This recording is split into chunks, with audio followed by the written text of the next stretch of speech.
And then I said to him, well, I either scared you half to death, or you're Rapturian. Yes, I know. I'm very good. Oh, but the crown does lay heavy on my head.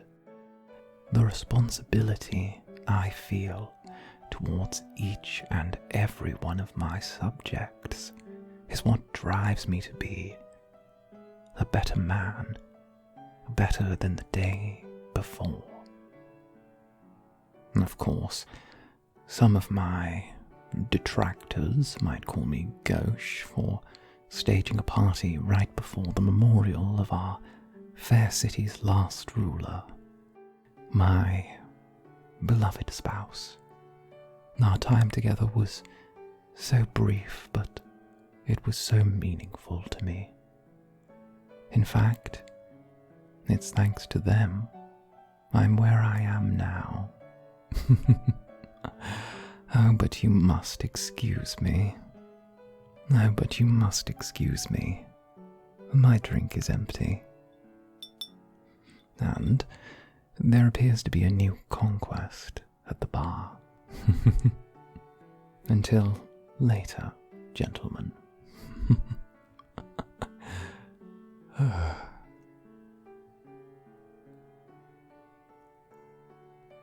Why, hello there. I don't think I've seen you at one of my little gatherings before. It's, refreshing to see a new face. No need to bow or curtsy or whatever is customary for you to do. I'm merely your High Regent, but the courtesy of your name would not go amiss. Oh, rather foreign. Are you with one of the diplomatic delegations?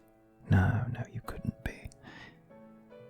I know all of the diplomats by sight, and you're far too well dressed to be one of those bland individuals. No, you're not from a lesser nation. So you must be a denizen of my fair city. And if you're here, then you must qualify as one of the great and the good. Although, I find it surprising that I don't recognize you. But there are a great many of importance in this city I am yet to meet. With war lingering on the horizon, I cannot help but feel my social calendar is slightly lacking. But you understand how it is. One as engaging as yourself. And I'd be surprised if you didn't feel the onset of Rapture's unprovoked aggression towards our peaceful nation as strongly as anyone. But that is their way, isn't it? 'Tis the nature of the weak to envy the strong, is it not? Well, as much as some protest, our glory is built upon the backs of the mighty. Do we remember the workers who laid the bricks of a great cathedral, or the visionary who was the architect of said great monument? Of course, that's the thing, you see. Everyone here, birds of a feather, I believe. Some people are made to climb to the top. It matters not the station that you're born to. Show enough ambition, cunning, ruthlessness, and sooner or later you'll make your way to the top of the pile. Like you, for instance.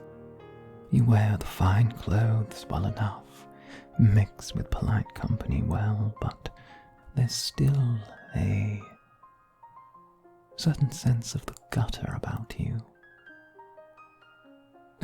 No, don't be offended. Us gutter rats must stick together. I dragged myself up from nothing to a poor whelp of a boy, from the gutters of Runica to the seat of King. Excuse me, High Regent, I mean. My point being, if a gutter rat named Hyme can drag himself from nothing to become Lord Hyme, Spymaster of Runica, and then Lord High Regent Hyme, anyone can come from nothing. And people like us, well, we should expect those below us to do the same.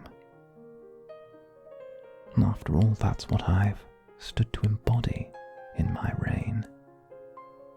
Speaking of which, my advisors have told me to mix with the general populace more, to gauge their opinions on things, if they're capable of such. And I think one like you would be the perfect measure for my rule. So tell me, what do you think of my reign so far then?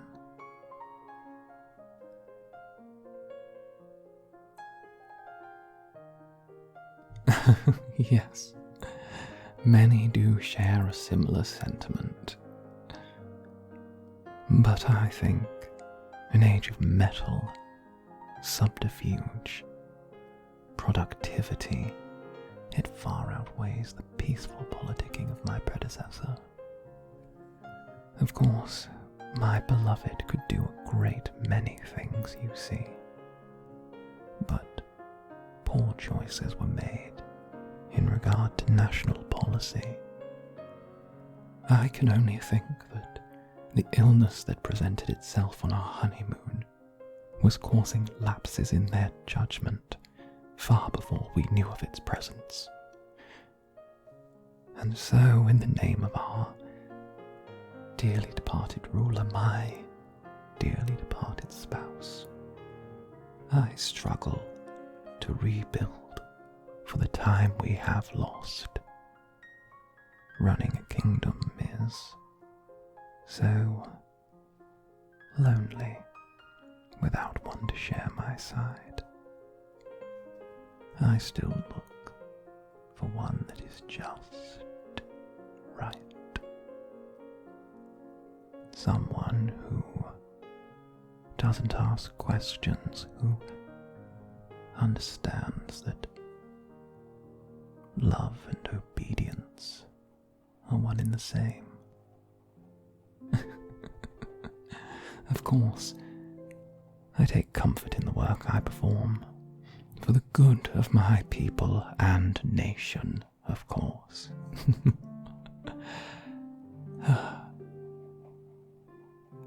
Now, if you would excuse my brashness, I couldn't help but notice that you came here with a partner this evening, and he is nowhere to be seen. Yes, I am rather perceptive. I might no longer be this nation's spymaster, but I never lost my perceptive nature. Now, where could your bow have run off to, leaving someone as fragile as yourself all alone? It's not something a gentleman should do, in my opinion. So I suppose my company will just have to suffice.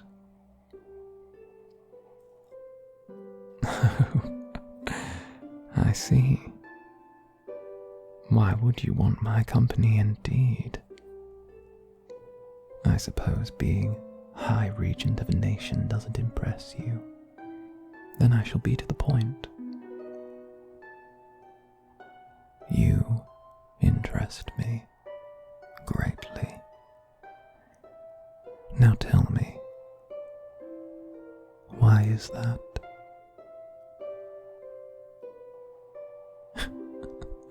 Well, I'm not sure of it myself. But what say you? This party, this gathering of socialites, it's rather tame for my taste. What say the two of us adjourn to my study? Forget that companion of yours. No, it won't be just the two of us. I couldn't imagine the scandal. I prefer to invite those I find interesting to an after party of sorts, only for those I believe to have the sort of sway that is useful in this world of ours. Consider what I am inviting you to as a club for visionaries with a shared purpose, one of enlightenment, erudition, progression, and common cause. I believe you're one of the people that could make this world tick, with your fingers on the pulse of the land. I've seen very few like you. Of course, you need some sort of encouragement, don't you? I see the hesitance in your eyes, and I don't blame you. Hesitance is only natural in this kind of situation. So what if I told you something to entice you? Would you like that? Would you like to be persuaded with thoughts or a mystery? A question with no easy answer? Because that is what my club focuses on. And the small tidbit I will give to you is this.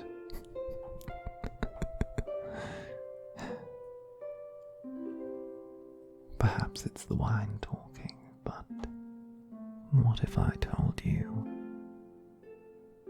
my spouse, the former ruler of Runica,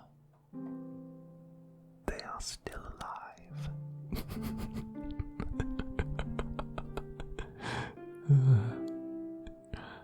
I'll see you in my study. Be prompt. It doesn't do to keep a High Regent waiting.